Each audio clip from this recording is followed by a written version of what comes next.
Good morning, everyone. How are you today? I'm fine too. Thank you for asking me. And I hope we always healthy and have a great day. So before we start the class, let's start. Let's say basmalah together. Bismillahirrahmanirrahim. Okay, guys. Before we continue to the lesson, I wanna ask you. Have you ever go to vacation or holiday? Great. And have you ever write down your experience when you go to holiday or vacation?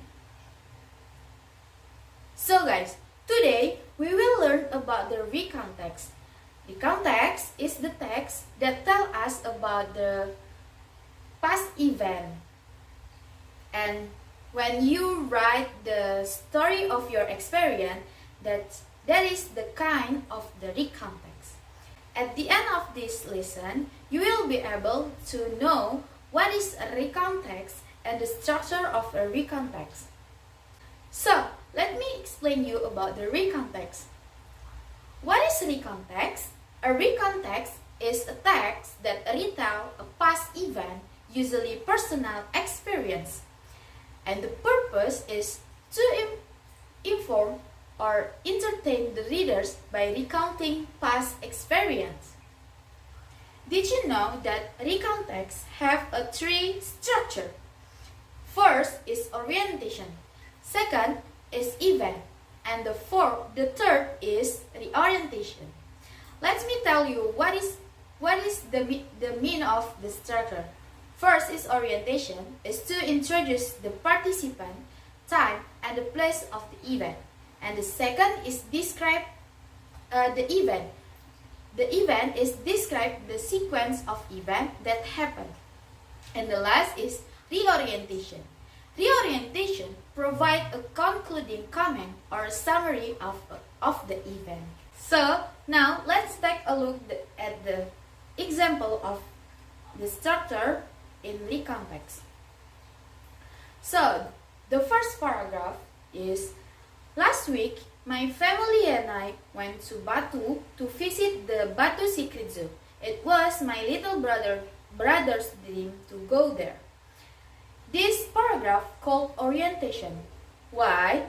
Because the first paragraph described the time, place, and who was involved in the incident. Next is, first, we saw many animals like monkey, bird, lion, and giraffe.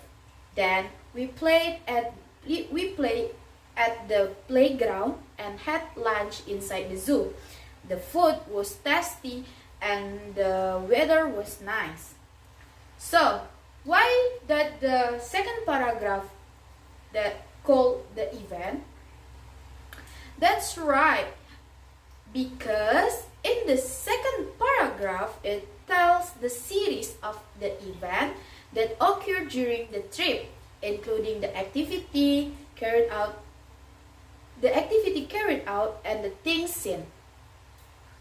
And the last paragraph is, in the evening we went to home feeling tired but happy.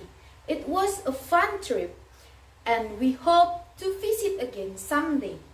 And the last paragraph or third paragraph that's called reorientation, because the paragraph contains the author conclusion or a final impression of the experience.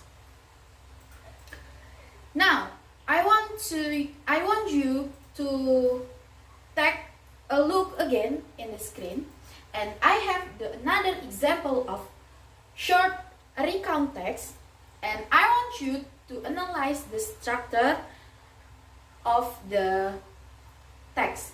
Now, I will give you 10 minutes to analyze it. Okay, I think this is the end of the class. So, before we close, I want to ask you about the material that I explained before.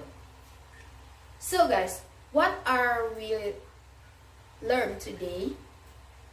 Right, today we are learning about recount text. So what is recount text? Right, recount text is a text that retells past event, usually a personal experience. And what is the purpose of a recount text? Yes, recount text is inform or entertain the readers by recounting the past experience. Now, what is the structure of a recount text? Right, first is orientation, second is event, and the last is reorientation. And the orientation consists of the introduction of the participant, time and place of the event. And the event is describe the sequence of events that happen. And the last is reorientation. Reorientation provide a concluding comment or summary of the event. So guys, don't forget about the material today, and I will ask you for the next meet. So last I say wassalamualaikum warahmatullahi wabarakatuh. Goodbye. Bye.